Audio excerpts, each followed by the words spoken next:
Bismillahirrahmanirrahim. Assalamualaikum warahmatullahi wabarakatuh. Baiklah, kami dari kelompok 8 akan menampilkan video tentang subsequent event dan penyelesaian. Di sini kami beranggotakan ada 3 orang. Yang pertama, saya sendiri, Esther Monika, dan nomor WP 1901071003.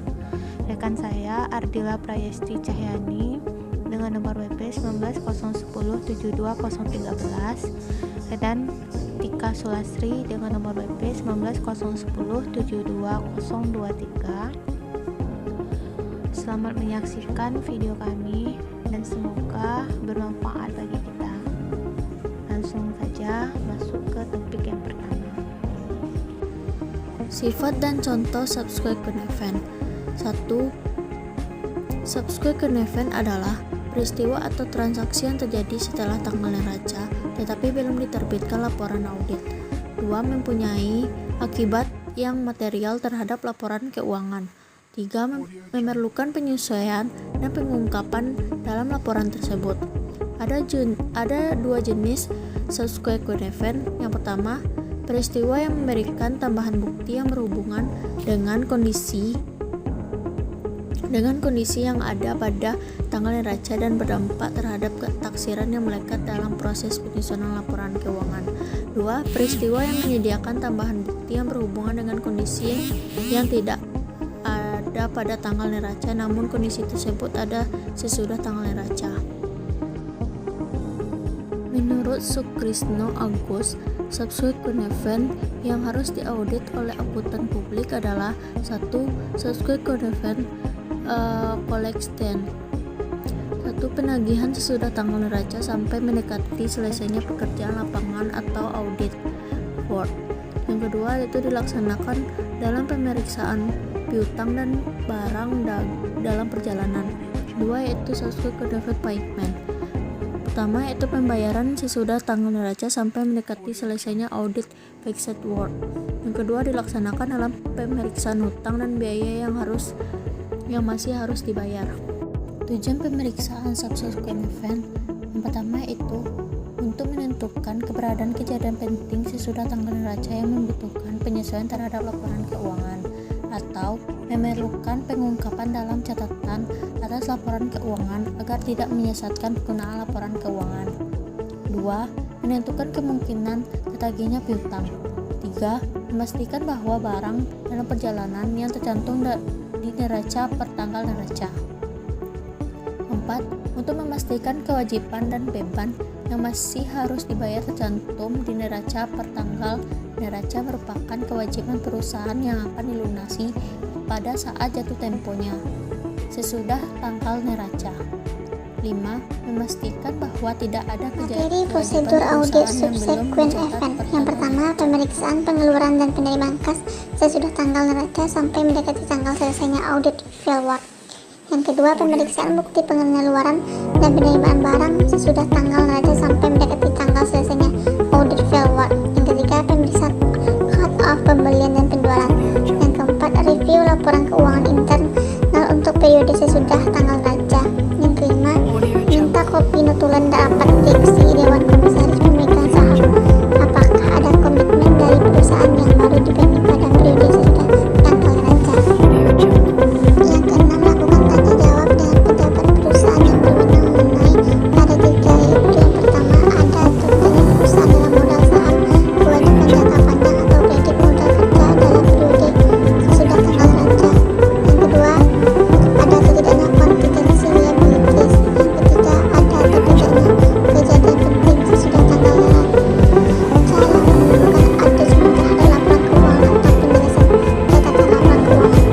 Yang ketujuh, kirim konfirmasi ke penasihat hukum perusahaan. Yang kedelapan, analisa perkiraan professional fees. Yang kesembilan, dapatkan surat pernyataan layanan claim representation letter. Prosedur audit untuk penyerahan peristiwa. Yang pertama, prosedur yang ditampilkan sebagai bagian dari sertifikasi saldo akun terakhir tahun. Pengujian bisa batas dan penilaian yang dilakukan sebagai bagian dari pengujian terinci atas saldo. Banyaknya pengujian peristiwa kemudian dilaksanakan sebagai bangunan dari sertifikasi saldo. Prosedur audit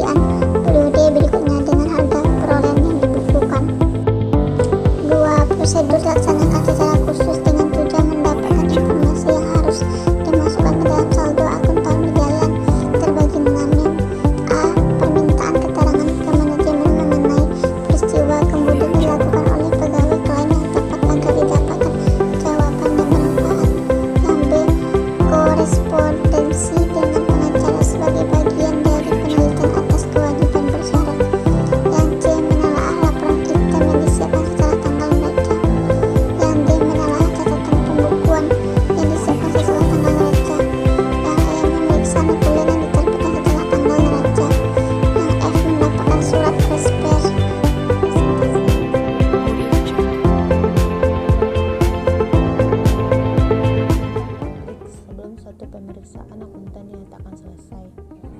Yang pertama, seluruh kertas kerja pemeriksaan harus diparaf oleh pembuatnya dan direview oleh atasannya.